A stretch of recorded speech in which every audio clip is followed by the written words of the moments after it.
بسم اللہ الرحمن الرحیم۔ السلام علیکم ورحمۃ اللہ وبرکاتہ۔ میرے چینل ڈریم سٹوریز RRC میں خوش آمدید۔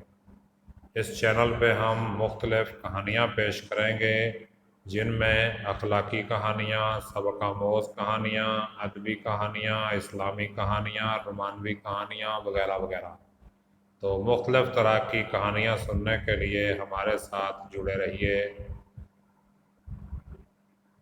کہانی پیش کرنے لگا ہوں باتوں باتوں میں، اور اس کہانی کی رائٹر ہیں ہمنا محمد عقیل شاہ کراچی سے۔ تو سب سے پہلے میں ریکویسٹ کرتا ہوں کہ میرا چینل سبسکرائب کریں اور بیل آئیکن دبا دیں، اور اس چینل کو زیادہ سے زیادہ لوگوں تک شیئر کریں تاکہ ہم کہانی کہانی میں بہت کچھ سیکھ سکیں۔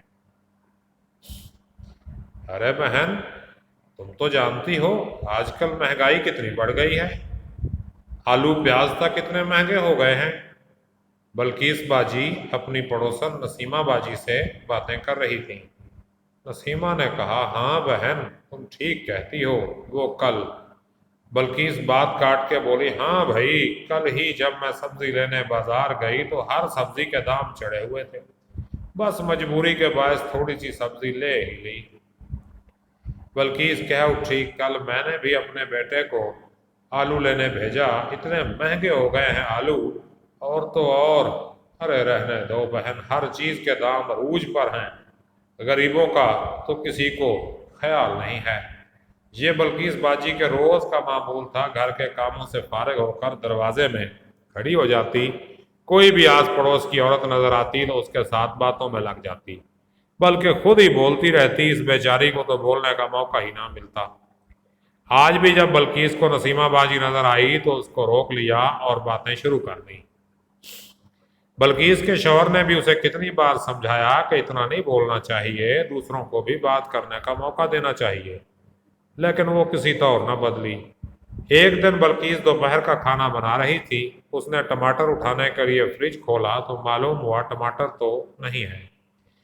اس نے سوچا پڑوسن سمیہ سے ہی لے لیتی ہوں، یہ سوچتے کہ وہ گھر سے نکلی اور دروازے کی کنڈی بھی نہیں لگائی کہ ابھی 1 منٹ میں ہی آ جاؤں گی، اور وہ سمیہ کے گھر گئی اور بولی، ارے سمیہ ذرا ایک ٹماٹر تو دینا۔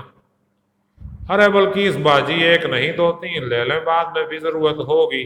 سمیہ بولی، نہیں بس ایک ہی دے دو، گرمی شدید ہے، ورنہ اور بھی کوئی سبزی خریدنی تھی، مارکیٹ تو جانا ہی ہے، اتنی دھوپ میں باہر نکلوں گی تو بلڈ پریشر ہائی ہو جائے گا، اور ڈاکٹر بھی اتنی گولیاں لکھ کر دے دیتے ہیں۔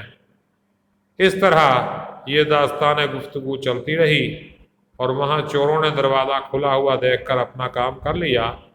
جب 1 گھنٹے بعد بلقیس گھر پہنچی تو کیا دیکھتی ہے کہ الماری کھلی ہے، زیور غائب ہیں، اتنا مہنگا ٹی وی بھی غائب ہے۔ آج بلقیس کو اپنی عادت پر بہت غصہ آ رہا تھا، اگر ایک ٹماٹر لے کر واپس آ جاتی یا کم از کم دروازہ ہی ٹھیک سے بند کر دیتی، مگر اب یہ سب سوچنے کا کوئی فائدہ نہیں تھا۔